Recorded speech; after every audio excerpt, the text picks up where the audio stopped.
Hello' guys, আমি যাব ওলাইছোঁ গুৱাহাটী আলহী খাবলৈ।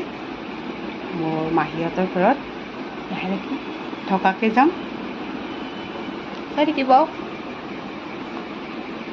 বিয়াৰ আগৰ ভিডিঅ'বিলাক যোনে চাইছে বাৰু গম পায়, কাৰণ বহুত ভিডিঅ' আছে তাৰ পৰা দিয়া।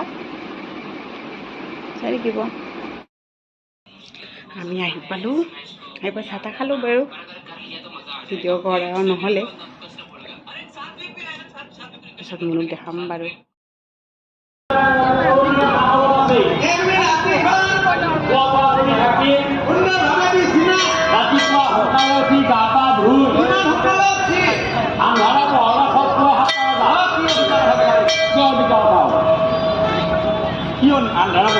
ইয়াৰে যিগিলা নুনমাটিৰ পৰা যিগিলা মাছ খোৱালৈকে বজাৰ কৰিব আহে 3টা বজাতে আহে, তেওঁলোকৰ তেতিয়াই পোহৰ 3টা বজাতে।